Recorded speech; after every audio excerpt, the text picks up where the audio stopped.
So welcome everyone to this session of Tadaima 2022. And I'm Paula Fujiwara, and we're going to be talking, our session is communicating, caring, and coping. How when a loved one suffers memory loss. And this year's Tadaima is a one-week session only. Usually it's a lot longer, but we're doing an intentional week of programming on the theme of memory. So obviously one of the things that come up is the issue of memory loss.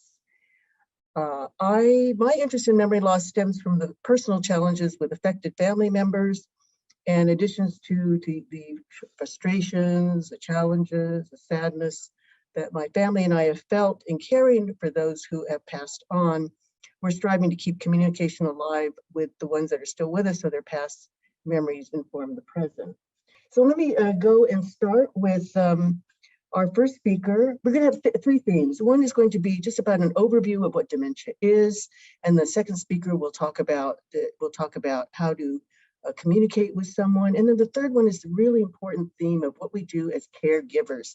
How do we support ourselves? So let me introduce our first speaker, who is Bonnie Ray, who's a family care specialist with the Alzheimer's Association of Northern California and Northern Nevada. And she provides direct services to individuals and families impacted with mild cognitive impairment, Alzheimer's disease, and other dementias. And that's a key point, that there are other dementias other than just Alzheimer's. She conducts education workshops, provides care consultation, and leads outreach and community engagement to diverse communities in the greater Sacramento region. So Bonnie, you may begin your presentation. Thank you, Paula. Hi, everyone. I'm going to quickly share my screen so you can see the presentation. Present review. Oops. So welcome, everyone. Good afternoon. As Paula introduced, I'm Bonnie Rea with the Alzheimer's Association, and there is a Google form for the purpose of grant reporting purposes. We do ask for folks who attend any of our programs or education pieces just to fill it out so we know who we're serving across the US. So my presentation to you today is a quick overview of dementia and Alzheimer's, and particularly providing a little bit of a perspective of how it impacts the Asian American Pacific Islander community. So on this slide here, you can see a quick snapshot of some of the highlight facts and statistics of how dementia and Alzheimer's impacts the US. For me, what really stands out is that there are currently more than 6 million Americans who are living with Alzheimer's disease. Of that 6 million, 200,000 are diagnosed younger than the age of 65. So these are young folks living with Alzheimer's or other dementia. Another quick key kind of point that I like to highlight is that there are over 11 million Americans who provide unpaid care for their loved ones living with Alzheimer's or other dementia. And the value of their care is about $272 billion. So they provide 16 billion hours of unpaid care that values to $272 billion. So what I wanted to talk about here is kind of give a perspective of how dementia really impacts the Asian American Pacific Islander community. One of the key thing is among our community, we really view significant loss of memory, changes in our cognitive thinking abilities as part of normal aging. So more than half of us believe this is a normal process of the aging, part of the normal aging process. Another key thing to also recognize is almost half of us in our communities are concerned about developing Alzheimer's. So it's kind of a really interesting kind of balancing act. We believe changes in our memory, significant changes in our memory is normal part of aging, which in itself acts as a barrier to getting diagnosed, getting help, getting supportive services. Yet we are very concerned about developing Alzheimer's. Another kind of key thing to note is Asian Americans and Pacific Islanders are one of the fastest growing minority group in the US. And between 2010 and 2030, it is expected that this group of older APIs will increase by 145%. So we're going to see an increase in numbers. And with that, we're also expected to see here, especially in California, a tripling of older adults, AAPI older adults who will develop Alzheimer's disease. So we project in the future that this is really going to be a big concern in our community. And so I want to kind of shift gear and talk a little bit about dementia risk. We are concerned about developing this disease, but what does research tell us? Research suggests that Asian Americans are less likely than other racial groups to develop Alzheimer's or other dementia. And this is a really interesting key point from a lot of the families I work with, and even among the speakers for this presentation. A lot of us realize we are impacted. We have direct family members or know of families who have a lot of folks who are impacted by this disease, yet research suggests we have maybe a lower risk compared to African Americans, Hispanic Americans. The CDC indicate about 8.4% of dementia-related cases are accounted by the Asian American community. One thing I just wanted to really highlight is research within the Asian American community, especially around dementia, is very limited. We really don't know much. So even though it sounds positive that our dementia risk is low, we're not really quite sure of really what's the real dementia risk, because we just we don't participate in research. And when we do, it's the data that we have is aggregated. So if you wanted to know, like, hey, what is the dementia risk for Chinese Americans, Japanese Americans, it isn't really there. So we do suspect rates of dementia do vary between the different Asian American populations. And there have been some recent studies. One study of Korean Americans indicate that their risk may be higher due to lifestyle factors such as high levels of alcohol and tobacco use, limited access to healthcare and health insurance due to language barriers. One interesting study done by Kaiser in 2018 looked at medical data across a 14-year period and looked at it for Chinese Americans, Japanese Americans, Filipino Americans, and a couple of South Asian subgroups, Indian American, Pakistani Americans. And what they found was that Filipino Americans had a higher rate of dementia, followed by Japanese, then the Chinese population. And South Asian Americans had the lowest rate of dementia in that particular study. So what I really think is more to come to understanding dementia risk among APIs, because the research is starting to get kind of gather and getting a little bit more data of how it really impacts our community. So I want to shift gear and kind of do some foundational understanding, grounding for all of us. You probably heard me use, and you see on my slide, both the terminology dementia and Alzheimer's used interchangeably almost. And I want to just take a moment to really define what these mean. When the doctor says to me, Bonnie, you have dementia, what the doctor is really saying to me is, Bonnie, you're experiencing a condition of cognitive decline that is severe enough to interfere with your daily life. He's not telling me anything more. So it's very similar to me saying, I have a flower. You guys don't know what type of flower that I'm holding. So when the doctor tells you or your loved one that they have dementia, it's just telling you and describing a condition. This is where I kind of stand on my little soapbox of saying it's important to ask what is causing the dementia condition in myself or in a loved one. And on the other side of this umbrella, you see a couple of common progressive dementia diagnoses. Alzheimer's is the first here, and it's used interchangeably, especially in my presentation here, because it is the most common type of dementia. It accounts for 60 to 80% of dementia cases in the US. And Alzheimer's is hallmarked by amyloid plaques and tau tangles that destroy the brain cell and changes the brain structure. Vascular dementia here is the second most common, and it is related to a blockage of blood flow in the brain that causes changes in the person's thinking and reasoning and memory. Lewy body dementia is an abnormal accumulation of a protein known as alpha-synuclein. And what that does, it changes the person's memory. It also leads to a person to hallucinate earlier on in their disease process compared to the other ones. Frontotemporal dementia relates to changes in the frontal lobe and temporal lobe of the brain.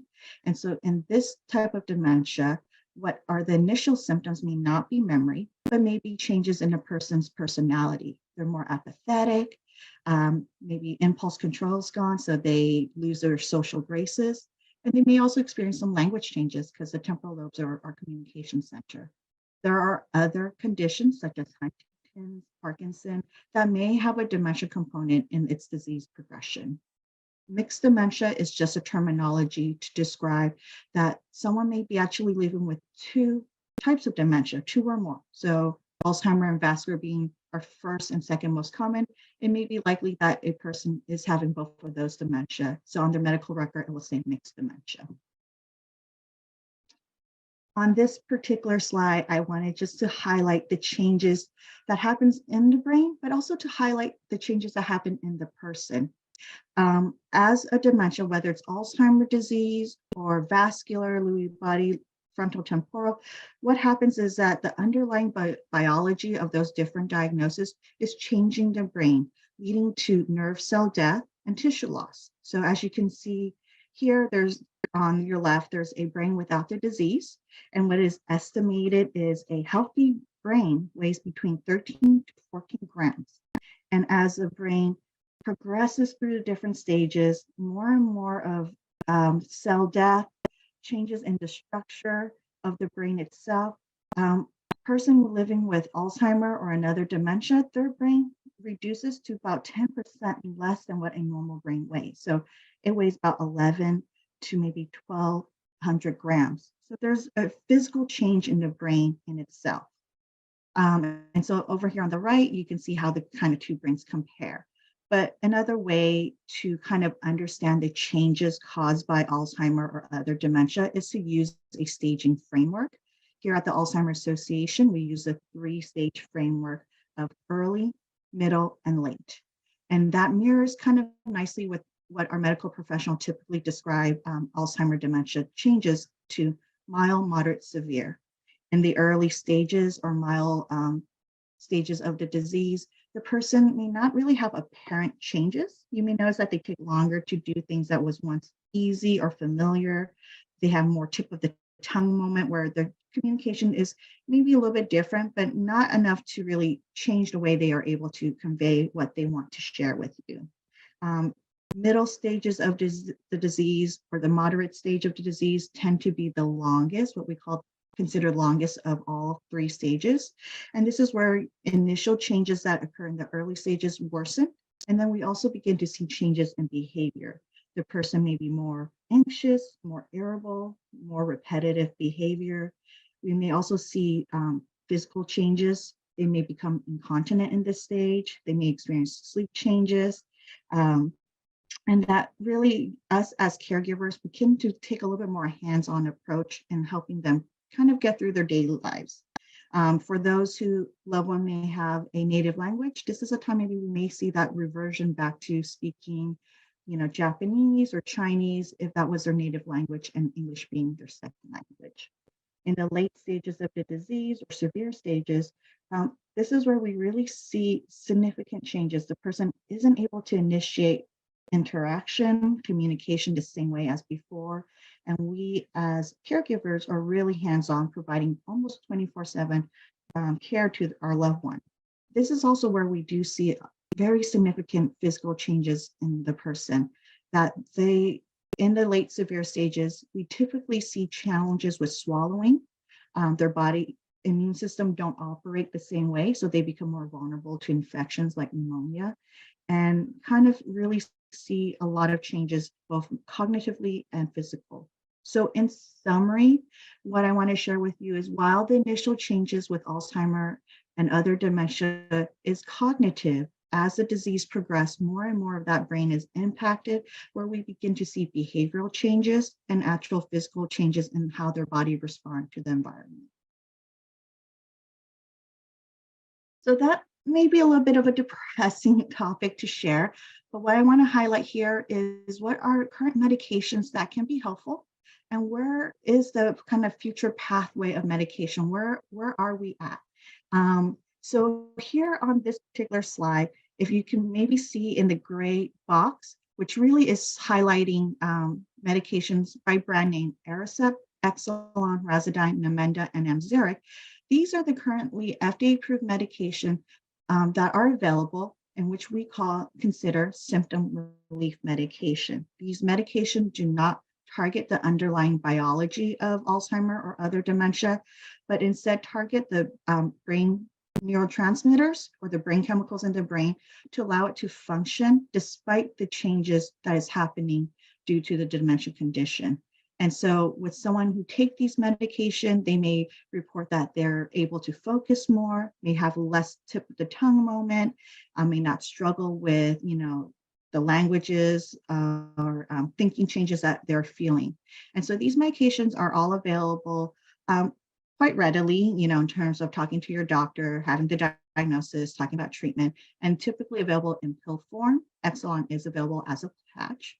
Where it is an exciting time at this period of where we are at is that there are now medication coming down the pipeline that potentially target the underlying biology of the disease. So just last year in 2021, Aduhelm was FDA approved, and this is the first drug that actually target the amyloid plaques in the brain.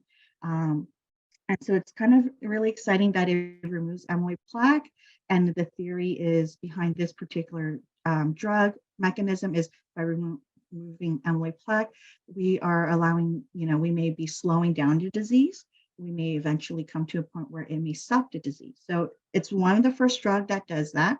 And just a couple of weeks ago, where I think kind of my excitement is we just heard that there is another drug down the pipeline that also target amyloid plaques in a different way called lecanemab. And it just has some initial positive results for its phase 3 clinical trials. And so we're kind of interested to see what that may mean. And does that mean that there's going to be another medication that may be made available to folks? But the key point with these new medication of Aduhelm and what lecanemab may indicate is it's really important to get a diagnosis. These medications are specifically for those who are in the mild early stages of the disease, having Alzheimer's or MCI. So for us in the Asian community, where we don't talk about this disease, where we typically get diagnosed later, I think it is about shifting the conversation so that if we are concerned, if our loved one does have dementia, is understanding what type of dementia do they have and getting that diagnosis as soon as possible. So I want to leave you all in wrapping up in my presentation with some things that we can do. It is an exciting time right now in terms of Alzheimer's dementia because there's a lot of research that is happening that we've learned about what are things we can do to reduce our risk. So no matter what our actual risk may be, there are things we can do, primarily lifestyle changes that can help us reduce the risk of cognitive decline as we age. So the first is moving. So physical activity is good for the brain. Heart health, we know that cardiovascular risk factors are a risk factor for Alzheimer's dementia. And so monitoring your numbers is kind of what I say of making sure that if you are diabetic, you're managing that. If you have hypertension, managing that, high cholesterol and all of that. Eating a heart healthy diet is really what's key. Stopping smoking, as we know that tobacco use really does damage our blood vessels and the toxins does increase our risk for cognitive decline. Getting a good night's sleep, and it's really about quality of sleep. So making sure you get a good night's sleep to really help your brain kind of refresh itself and the body refresh itself, protecting your head. We know a lot of trauma to the brain. There's another dementia type known as CTE that we are seeing, especially in our veteran population and our high impact sports athletes that really has put them at greater risk for developing a dementia. So with that, that was a really quick overview with a small interruption when I lost connection. So if you are interested in learning more, know that the Alzheimer's Association and many other organizations in this field really do provide wonderful education for helping you to understand more. So with us, you can tap into our free education by going to alz.org. If you need to talk to someone more specific in your situation, you can definitely call our 24/7 helpline at 800-272-3900. And if you're looking for resources, you can also tap into our community resource finder, which is a partnership with AARP that puts out elder law attorneys, home health, assisted living, all of that good information out there for you to find at your fingertips. With that, I'm going to say a quick thank you and transition it over to Kelly. Our next speaker is Kelly Takasu, and she currently serves as the public policy manager at Alzheimer's Los Angeles, where she works to improve the lives of people living with Alzheimer's through strategic initiatives, building relationships, and empowering grassroots advocacy. And prior to her current position, she coordinated and advanced the policy priorities of 35 Asian American, Native Hawaiian, and Pacific Islander nonprofits as the public policy manager at the National Council of Asian Pacific Americans. And she's also served as the JACL Mike Masaoka Fellow in the Washington, D.C. Office of Congressman Mike Honda, where she handled health policy issues.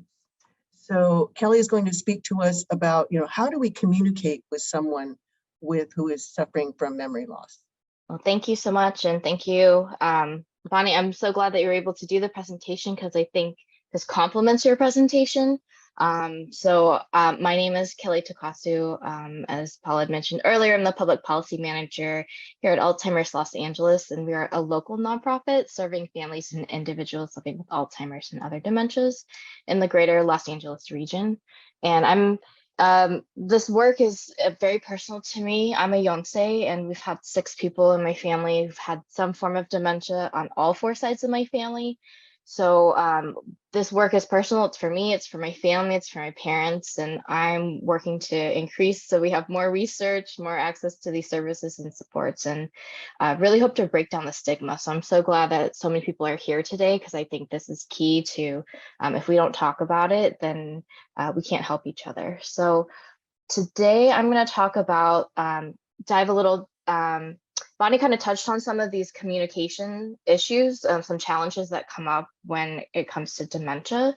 And so I think it's important to think about, remembering that picture of the brain that Bonnie showed and the physical impact that the disease has on your brain.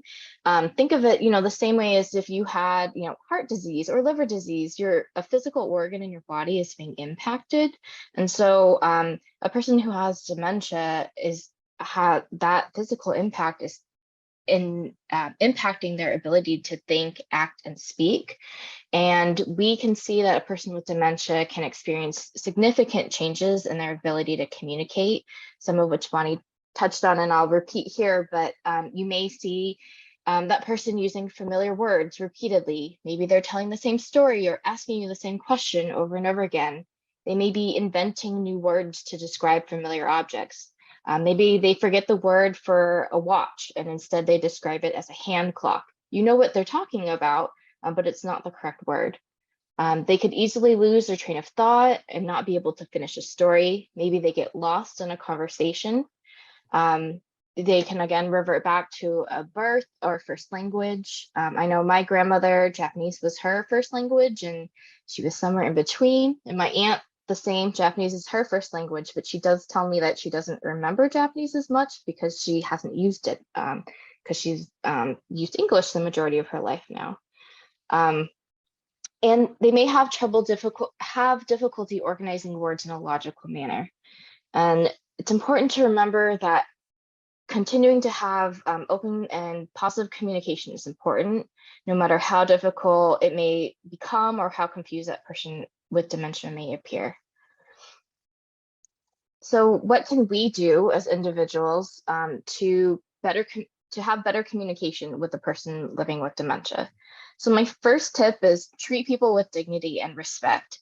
That person is still a person, they're still an adult, and they still have feelings and emotions. And so I really recommend avoid talking past that person. We're all sitting at the dinner table and I'm telling my husband about mom and our horrible visit to the doctor's office. And I'm saying to my husband, oh, it was so bad, mom, blah, blah, blah.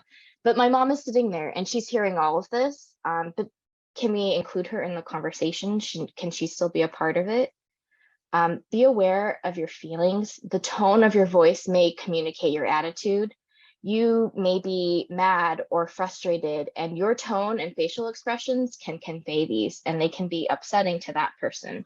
So if I am really angry, that can be conveyed through my facial expressions, and they're going to pick up on that. So, kind of check yourself and try to use positive and friendly facial expressions. Be patient and supportive. Let that person know that you're listening and trying to understand. Show that you care about what he or she is saying, but be careful not to interrupt. And this is really difficult. I know personally for me, it's hard to do. And if you ever need to just take a minute, take a breath, I highly recommend that too. People with dementia may have difficulty communicating if we move or talk too quickly. It may take the person up to 20 seconds to take in what you've said and generate a response. So if you will indulge me, I want us to all feel how long 20 seconds is. So I'm going to ask you a question and just hold your response until I tell you it's time. So what did you eat for breakfast?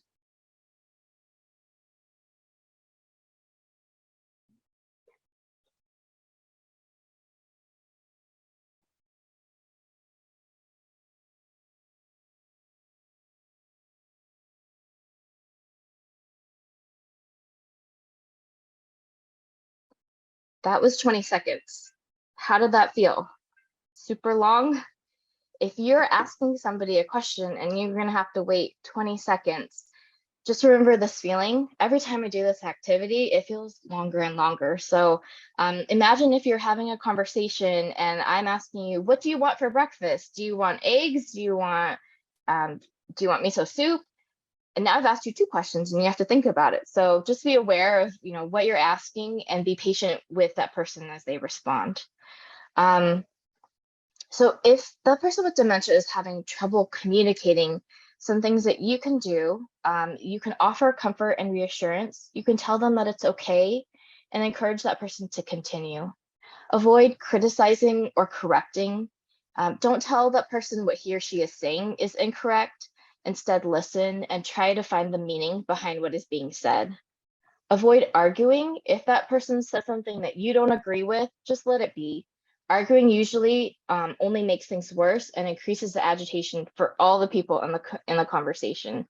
So I know in my family, we struggled with this a lot. My grandmother was very insistent that she wanted to go back to her hometown, find her ex-boyfriend from junior high school, and meet up with him. And my mom was trying to reason with him or with her and say, how are you going to buy an airplane ticket? You don't have a credit card. You don't have an ID. How are you going to get there? How are you going to find him? You don't even know what his name is. You don't know if he's alive. All of this reasoning didn't mean anything to my grandmother who had dementia. And it just made her angry because all she heard was no. And it just made my mom angry because all my grandmother response was just more anger and more frustration. So everybody just got angry. I wish we had instead in that moment redirected the conversation, used it as an opportunity to learn more about this boyfriend from junior high school, learn more about her time in that time period of her life. And I wish we had just taken a breath and just taken a beat. And then this was difficult because it was a conversation we had daily. So I understand it's hard. You can also offer guess. If that person uses the wrong word or can't find the word that they're looking for, you can try to guess the right word if it brings them relief. And sometimes you don't need to say the word at all. You still understand what they're saying and you can just, again, let it go. But remember not to offer guess in order to hurry them along. All of this is using a lot of patience. You can encourage also nonverbal communication. So maybe that's pointing or gesturing. I'm not sure which snack you're asking for. Can you show me which one you want? You can also use different nonverbal communication such as art, music, dance. We have a program that uses art as a way of communicating and as therapy. And it's really interesting to see the paintings that the people with the dementia create because they are usually very vivid and there's a lot of color to them. And they do this in partnership with their family members, and it allows for them to have a conversation about, what's in this picture? What does that remind you of? What is that from? And it allows us to validate that person's feelings and their memories rather than focusing on what we've lost and what they don't, the memories that they don't have anymore. Music can also be really helpful. It can relieve stress, reduce anxiety and agitation. Think about music that maybe has a positive or happy memory associated with it, play it, sing along. maybe dance to that music. And the last tip on this page is just remember not to take it personal. If they ask you, who are you? Where's my husband? Instead of getting angry and saying, I'm your husband, I'm your wife, just go with the flow and reassure them, redirect them. He'll be here for dinner. How about we water the plants while we wait for him?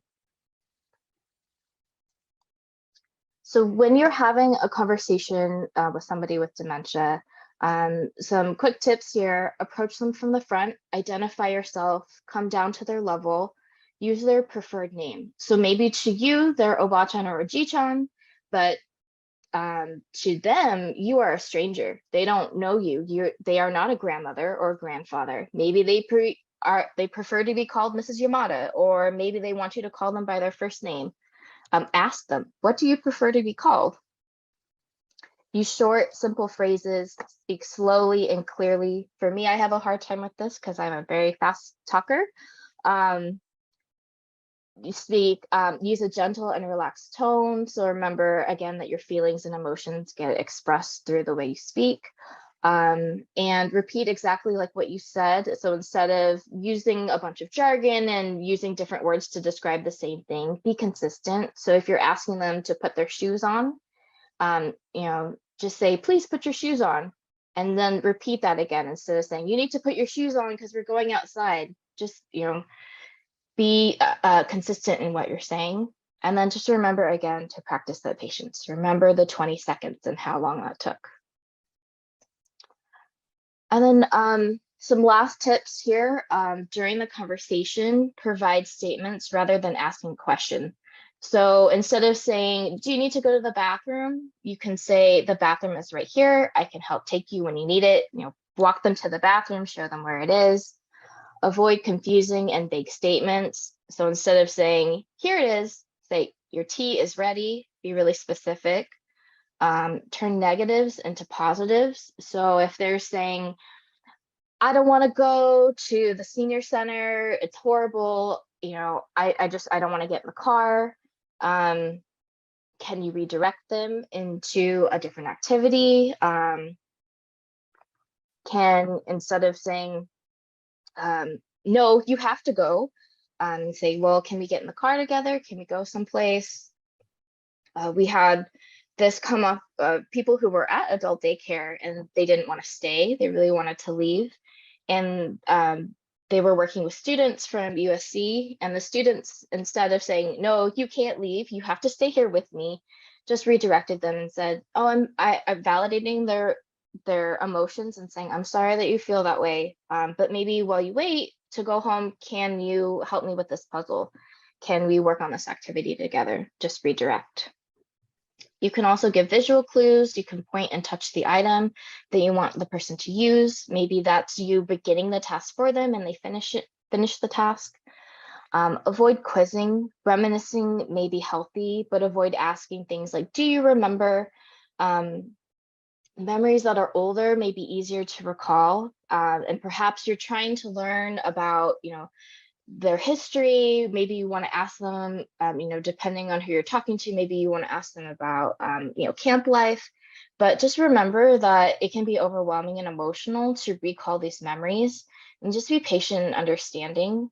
And another tip that our social workers recommended to me was that just be aware that some people have good times of the day and bad times of the day. So maybe they're more fresh or willing to reflect maybe in the morning or in the afternoon. So just be patient with that person. And it's okay to reminisce. It's okay to talk about the past, but really just be cognizant of that person and what is good for them in that moment. And you can also try to use written notes or pictures to start conversations. Sometimes people don't recognize themselves in photos anymore. They may not recognize the other people, and it's hard for you not to get emotional and upset about it, but there may be other opportunities for you to talk with them about that. And maybe there's other ways that you can communicate rather than utilizing those pictures and notes. And so I just want to leave you with, I think this was emailed out to everyone, but we have a handout with these tips that you can take with you. We also have caregiver tip sheets that are specific to different behaviors or experiences that you might be having in caring for somebody who has dementia, whether that be bathing, sundowning, repeating, driving. These are all available on our website. And then we also have a series of videos that highlight stories from our own community here amongst Japanese Americans who are caring for family members, both in their homes and abroad. So please visit our website for more information. I'll pass it back to Paula. Thank you. Well, thank you so much, Kelly. I wish I had known some of these things when, my own parents were going through their journey with dementia. Did some of them and noticed some of the key points that you mentioned, but other things that would have been good for me to know. Just a couple of things. Remember to put your questions in the chat. And if you want to send them anonymously, write them directly to Kimiko, and she will then state them. You mentioned something, Kelly, that was really important about taking a breath. And when we're communing with someone with dementia. Our next speaker is Alan Maeda, and he spent the latter part of his professional career as a licensed marriage and family therapist in the San Francisco Bay Area, practicing the art of self-care. And he notes, and I quote, "Our relationship with others, as well as the relationship with oneself, is deeply impacted by actions that recharge our spirit, like self-care." However, he's experienced that self-care isn't as easy as it sounds, as our cultural beliefs may hinder this process.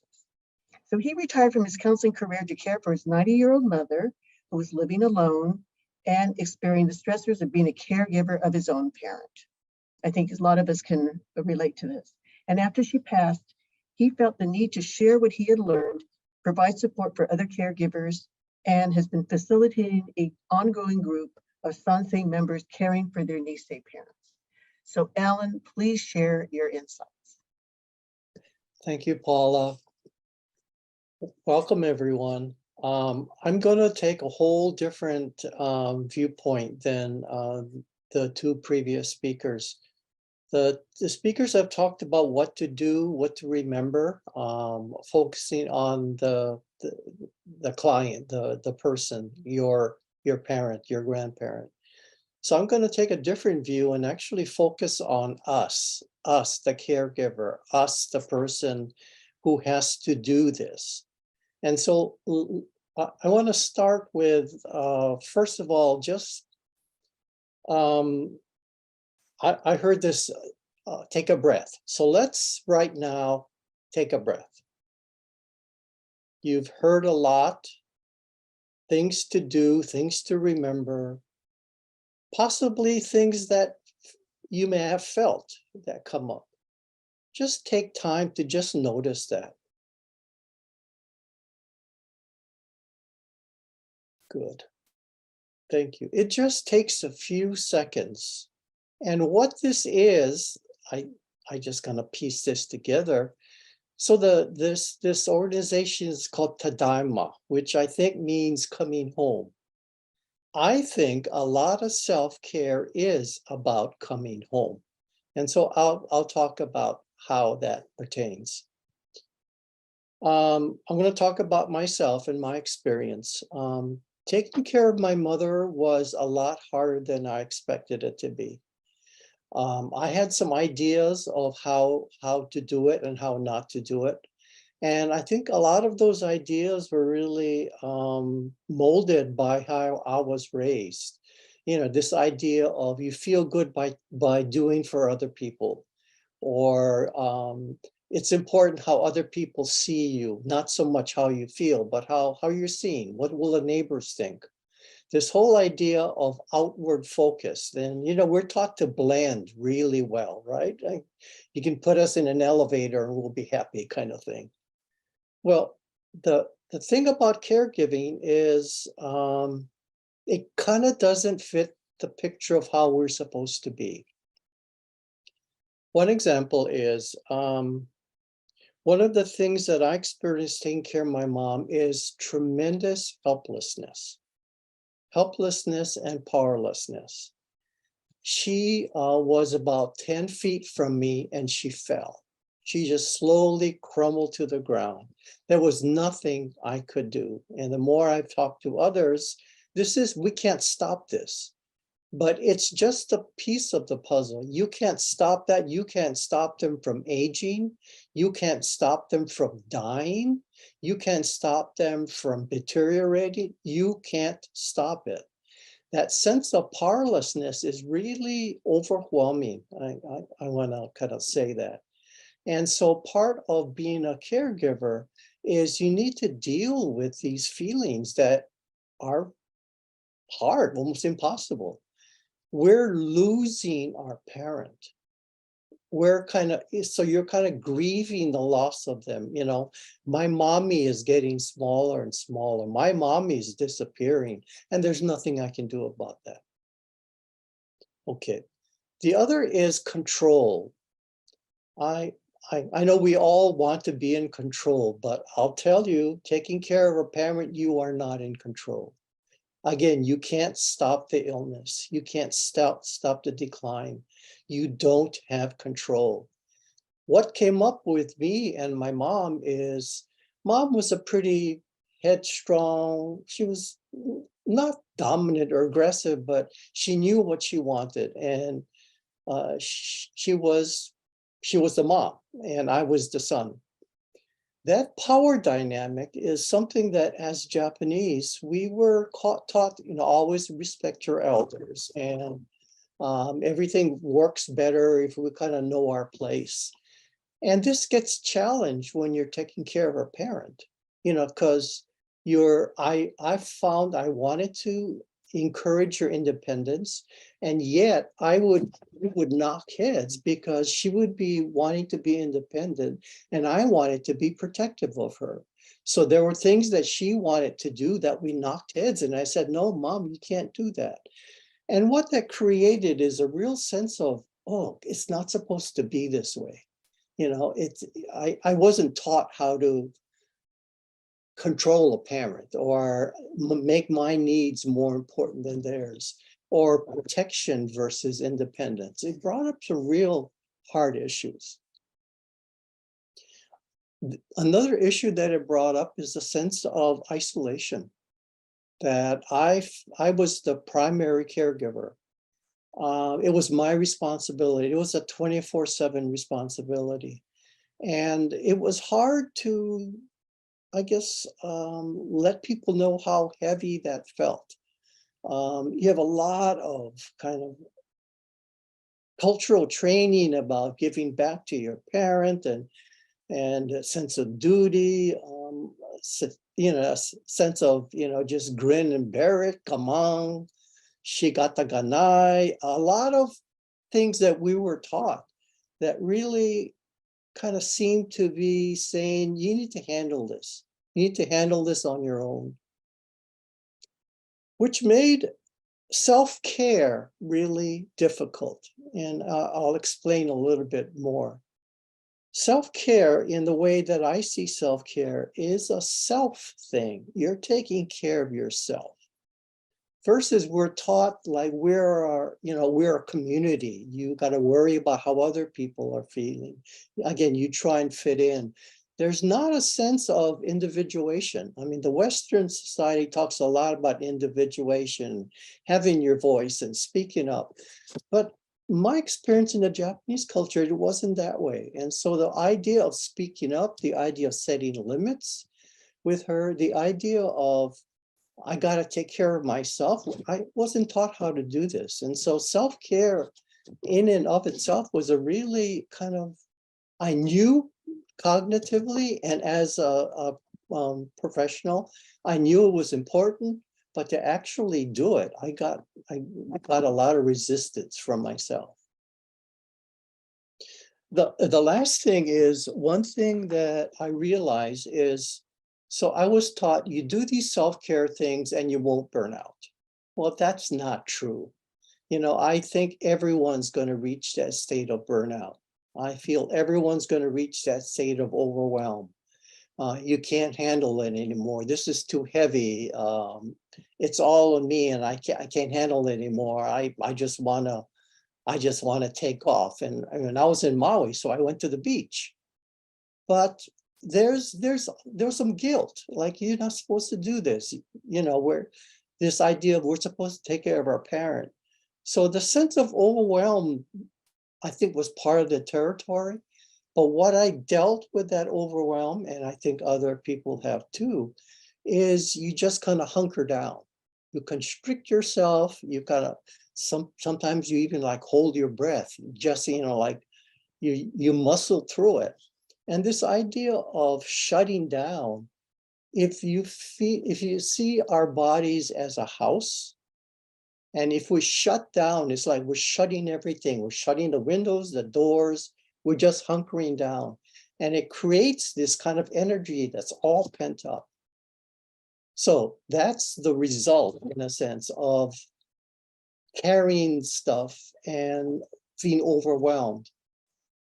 One thing I want to say today is that sense of overwhelm is natural. It's okay. I did a lot of negative self-talk with myself. Like I was a poor son and I was the firstborn. I'm not doing a good job. I shouldn't be this angry. I shouldn't be impatient. A lot of should. And that kind of language to myself really made the job, let's say, more difficult. And what I want to share is that sense of overwhelm is natural, is normal. It's not a character defect. And yet, in my isolation, I felt it was. I felt that I wasn't being a good enough son. So what do you do about that? You come back home. So the organization is called Tadaima, home, coming home to your body. So when you're all stressed, you hunker down, you think ahead, you just act as if, you're not being bothered. You keep on walking ahead and you never really check in with, how are you feeling? What's going on with you inside? What are you telling yourself? And I think it's really important to stop, look, and listen. I know when I was a kid, this was stuck in my head. Stop, look, and listen before you cross the street. It was even a song. I won't sing it though. But this idea of stop, look, and listen is something that we can all do to stop this kind of, oh, you should have done that. You should have done that. Why are you doing this? To questioning ourselves, judging ourselves, all these negative input stuff that just makes us more and more constricted, more and more tense, more and more impacted. So right now, stop. If you can, close your eyes. Notice how your body is feeling. Just notice where you're sitting. Notice the tension in your body or not. Notice if you're sleepy, you just had lunch, or you're going to have dinner. But just notice. Okay, come back. That took about 5-10 seconds. It can be that short to stop this spiral of, oh my God, I should have done this, I should have done. And that spiral is what causes tension. So another way of self-care is to be present. It's like what that exercise just did, hopefully, is you both kind of felt kind of a quietness, or you felt your being in your body, you weren't in your head anymore. That shifting back to your body experience, again, coming home. So another way to see this as a way to kind of reset is when you leave this, when you leave this group, go outside and just notice. Use your senses, bring your body alive with your senses. What do you see? What do you see going on right now? What do you hear? Voices, people talking, birds, traffic. What do you see? Be in your sense of hearing. What about what do you feel? Like if you walk outside, do you feel breeze? Do you feel warmth on your face? These are all parts of being back in your body. And being back in your body is one way to quit this, this cycle, that downward cycle.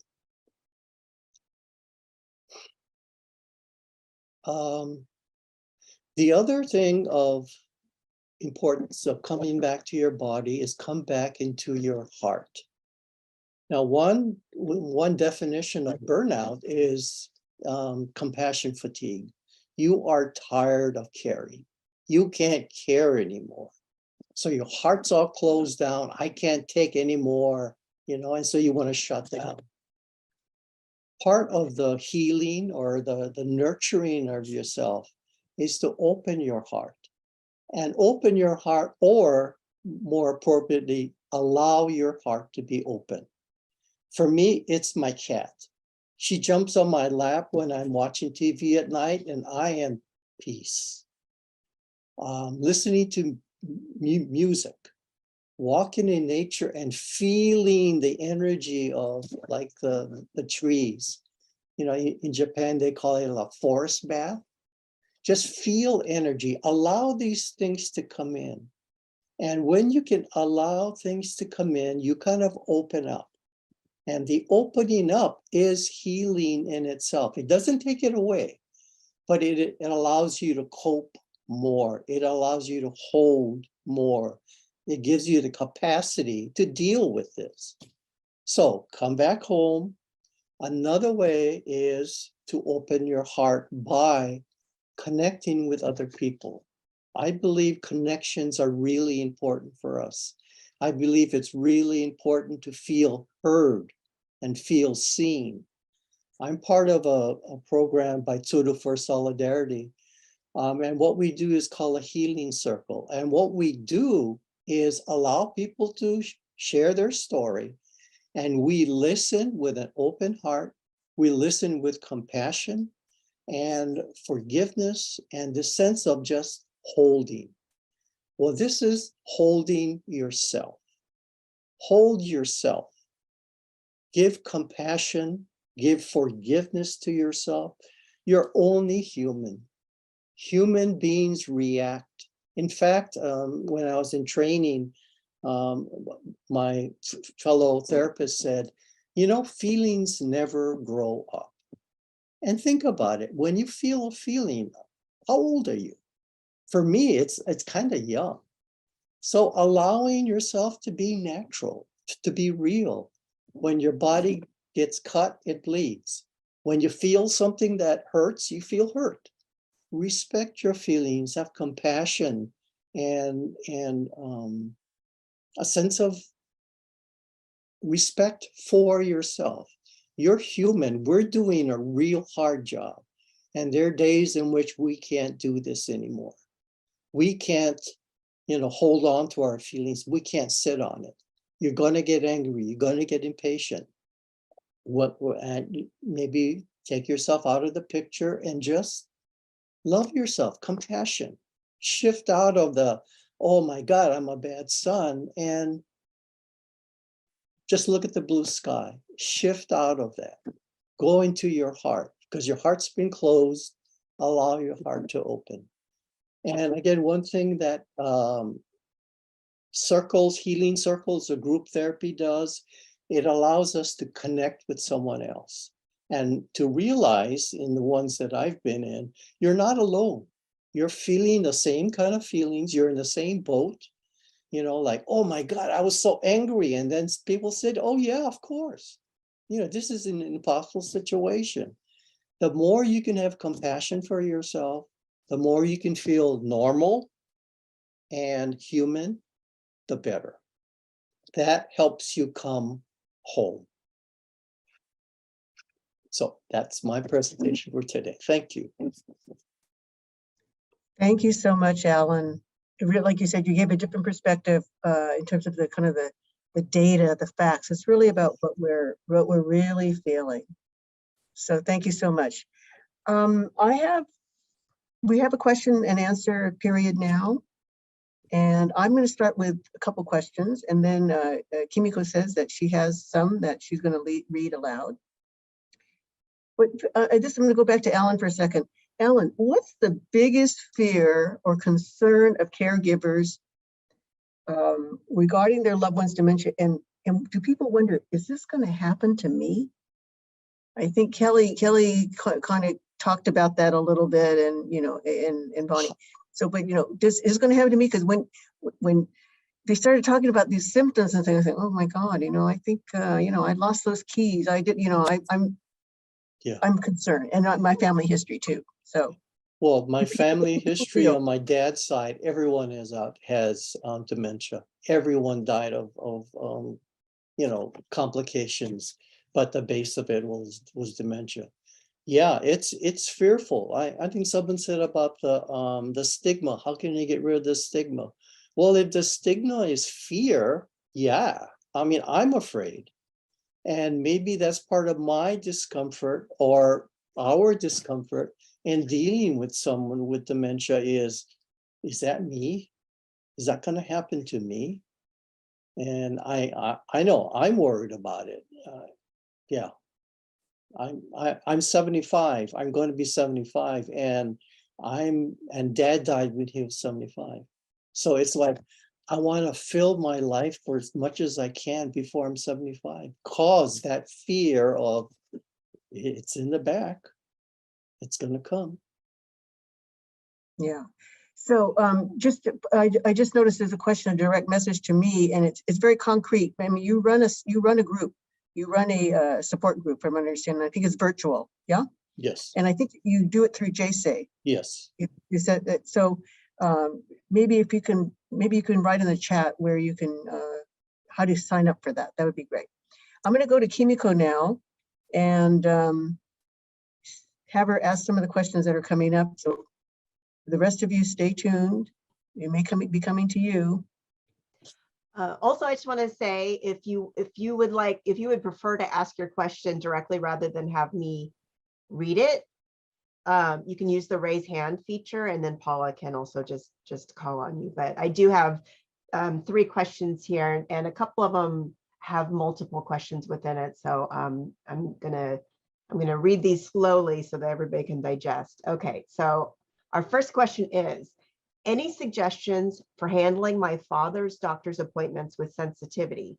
I've been accompanying him because of issues with information processing, memory, and communication due to dementia and a traumatic brain injury sustained in camp.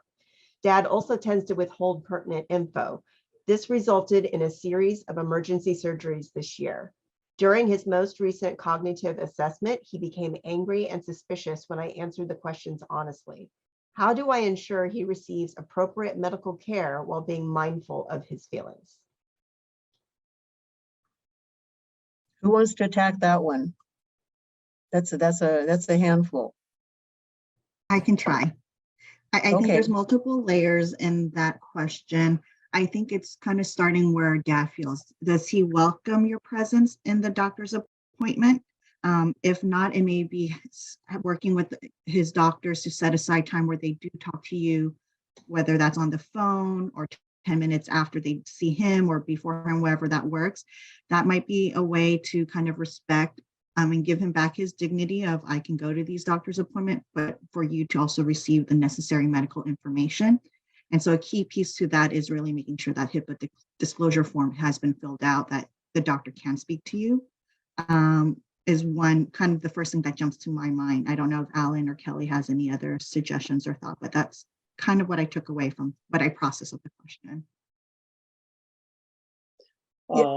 Yes, Alan. Something that I would suggest is, my mom always wanted to be the mom. And so when I asked her if I could do something because it's because I need it, I mean, the mother part of her showed up and said, yes, go ahead. So that could be another way. I need to go into the doctor's appointment so I know what to do, so I can understand what's going on. And the mother part of her will say, oh yes, for my son, if this is going to be good for you, try it. I would just add that you're not alone. My parents are the main caregivers for my aunt who has dementia, and we struggle with this a lot. And on top of that, there's a language barrier. And so we actually rely on another cousin to suss out like exactly what her issues are, because she's embarrassed to tell her nephew what all of her medical issues are. And so we don't get the full picture, and it's hard as a caregiver for my father to also communicate that to the doctor. So what he does is what Bonnie was mentioning, he talks to the doctor separately through like email or on the phone. If there's an opportunity for you to talk with the nurse, maybe they can separate you in the office and they can do an assessment for you as well. I think a challenge for a lot of doctors is they are also uncomfortable speaking about Alzheimer's and dementia. So there's a lot of layers to that. And I just want to add that you're not alone. I think this is a struggle for a lot of people. But it's really good that you're aware of it and that you're recognizing that he's having these emotions and it's upsetting to him, and that you're working to try to address that. And it's kind of trial and error, I think, as you work with people with dementia, that something that works today may not work tomorrow. So I just kind of throw positive vibes at you. There's a comment in the chat from Tom Kurihara, who says that doctors have established a digital feedback on office visits, arranged to get the feedback and get a more comprehensive assessment. This relates to what Bonnie was saying. You have to get the permission, right? You have to get the form signed, so you're allowed to do that. But that's a good suggestion. Kimiko, the next question that came up. Okay, the next question, it's another doctor question. When I ask about what their doctor says about memory loss, they say the doctor's reply is, "This is just getting old. Should we ask another doctor?" And I'll clarify too with my own experience. I've had that happen when I went to my mom's doctor's appointment, and I was really concerned, and the doctor just said, "This is just natural aging." And so I guess the question would be, when should you get a second opinion? My initial. Go Can ahead, I just Paul. interject? I mean, I'm going to say what Bonnie taught us today, okay? What that is not natural part of aging. So Bonnie, tell us what to So yeah, my natural soapbox is, if the doctor is not hearing your concerns about this, because I think Kelly said it well, doctors are not comfortable, especially our primary care physicians are not necessarily all comfortable, trained on this, is if you're feeling your concerns are not heard, that you've been asking, it's probably time to get a second opinion. If it is, dementia, there are regional Alzheimer's disease centers around that you can maybe tap into. I'm from Sacramento, so for us, it's UC Davis, UCSF is another one, Stanford's another one in kind of that Bay Area range, but it's worthwhile to kind of look into see where's your nearest Alzheimer's disease center. Maybe you can get that second opinion, go through more a thorough diagnostic process if you're not getting that from your PCP. It may be understanding how do you get the referral to neurology if you don't have one nearby, kind of understanding your health system, how they triage dementia cases, what is their dementia pathway. So if you're not able to secure a second opinion on your own, you might just want to kind of go back to who's your who will help you navigate, so your patient advocate within your health system to kind of navigate this piece. So I am one to say, go get the second opinion if you're struggling with getting a really clear answer of what's going on. Totally agree with that. Yeah.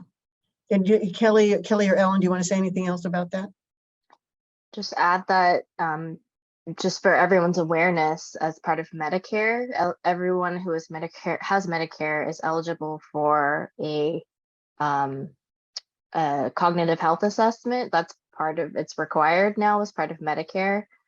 So I do see a lot of challenges with physicians not familiar with that. They're not comfortable with it. And on the policy side, we are working very hard to find opportunities to increase education for physicians, for everyone in the medical field. There's initiatives here in California called Dementia Care Aware, which is meant to break down the stigma for physicians and to get them more comfortable with different screening tools, and then also teach them on how to, if you do have concerns and if that person doesn't pass the screening, test, what do you do next? And I think that's a problem for a lot of physicians is, okay, I give you a diagnosis, now what do I do with you? And so I would just say that from the families that I've worked with, that you have to be your own patient advocate. You have to speak up and you have to say something, which I know is really hard as a Japanese American because you're told like, you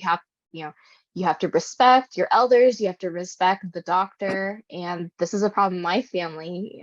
But I've seen people who've had different forms of dementia, especially very early on in their age.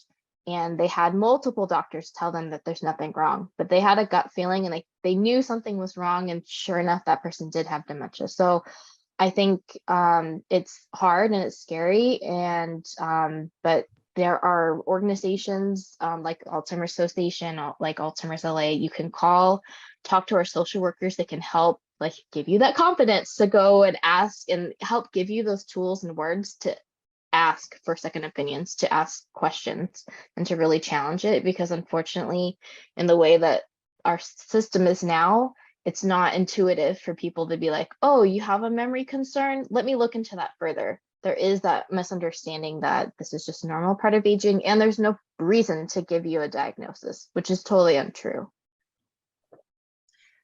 Thank you. I'm gonna follow up, if I could, with a question to you, Kelly. You know, with your extensive public policy background, both locally and nationally, what do you think are the key advocacy issues for AAPIs regarding dementia? How do we get it to be part of that conversation?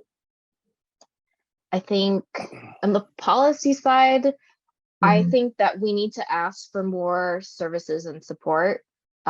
We're hearing that here in California, we're going to have a huge deficit coming up. And last time we had a big deficit, the first thing to go was aging services. And included in that was a lot of services that serve our families that are impacted by Alzheimer's and dementia. And I think making aging and making diseases like Alzheimer's a priority will help make us help make sure that our families are protected, that those services aren't cut. And so there are a lot of opportunities to engage as an advocate. You can speak up. There's a lot of like action alerts that come from both of our organizations that you can just get more information and be part of that like advocacy effort. You can just for our organization, if you sign up, I write all the letters for you. You just have to put your name, address in, and it sends it to your legislator. So I try to make it as easy as possible, but I think it's important that we educate our legislators, think about who is representing you. Are they aware that this is an issue in our community and that we need to speak up? And then on a non-policy side, there's also opportunities to make our communities more dementia friendly. And so I invite you all to become a dementia friend. You can do it online. There's ways that we can make to support each other and to support other people in our community that are impacted by the disease. I just want to make a comment about the whole policy issue. I mean, I'm a researcher myself, and I think it's very important that we, as an Asian American communities, to really get into studies, research studies, so we can get the data on us. It's not just a black, white, the usual black, white, Hispanic issue. So I think that's very important. Let me go back to Kimiko. I think she said she had some other questions. Yeah, we have one more. How do we address things like the need to brush teeth when the family member with dementia fibs about doing so, especially when that person's pride is wounded and when the person becomes angry when we encourage them to do so? At this point, my family member is cognizant enough to insist that they can do things on their own, so the family member will let neither me nor the caregiver help with hygiene tasks. You want to go first, Kelly? I would just say that, I'll go first and then I'll let Bonnie kind of fill in. For me, what I would suggest is there a way that you can help break down that activity? Can you do it together with them? Like if we're going to brush teeth, can you, could they like put depending on, their physical ability, can they still put the toothpaste on the toothbrush and then like they brush first and then you can brush after? Is there some way that you can calm them down, make an activity, do it together? I know bathing is definitely an issue for a lot of people, and that's really uncomfortable, especially if you are caring for your mom or your father, and having to see them naked and having to bathe them can be really, one, it's physically challenging to bathe an adult, and then two, you're seeing them in a very vulnerable situation. So are there things that you can do? Can you bring in another? It sounds like they already have a caregiver. I just recognize that it's very difficult, and we do have some like tip sheets specifically on bathing that I can send out as well. But I don't know, Bonnie, you want to probably give more detailed information? I think it's recognizing how vulnerable our loved ones are in that situation when it comes to personal hygiene. And I think part of, as it depends where they are in the stages of the disease and how challenging is, sometimes we may let go of what we consider hygienic. So for many of us is bathing every day. For our loved one with dementia, it may be every other day if they tolerate that, right? It may be a little bit less frequent, which I know is a challenge for many families I work with. Was like, how can my mom not bathe for 2 days? During the days that she's not bathing, can we do wiping down the hot spots area? So kind of like what Kelly said, breaking down the task from one big, thing of bathing, showering, and breaking it down. It might be prepping the room, because maybe they may not understand what that means. That did you bathe, and you let them go to the bathroom themselves, but if you set it up to turn on the water, it's warm, then they may get the cueing and prompting. So kind of with personal hygiene, from brushing your teeth to bathing, toileting, I think it's kind of dependent where your loved one is at, where you think you may be able to come in. Can you set up the environment for success? Can you do, if you need to do hand over hand techniques, which is typically more middle to later stages of the disease, allow them to still do it, but you're there to guide them, is what I would kind of add to what Kelly said. It's challenging. This is where I would typically say, call one of your local Alzheimer association chapters or Alzheimer's organization in your area. Kelly and I both, we have social workers who staff our helplines that can give you one-on-one. So a little bit more than what we can do in this conversation, but really give you more pinpointed strategies. But those are some of the general things I would add to what Kelly said. Well, thank you. I want to end, there's being no other questions, I'm going to end with just a kind of a general, do any of our participants, Kelly, Ellen, and Bonnie, have any last thoughts they want to share with us? And remember that people have been, Kelly and Bonnie have been really great about putting some resources that we're going to put in with the, when we film this, not film the presentation, but when we have the situation, this seminar online. So any last thoughts from three of you? Don't be shy. Yes, Ellen. I've got a last thought, which is to appreciate yourself for showing up. Appreciate yourself for spending the time to ask or get in touch with some really hard stuff that at some point we're all going to have to deal with. So give credit to yourself for being here, and gratitude, appreciation. Thank you. Thank you, Ellen. I love Bonnie, that, Alan.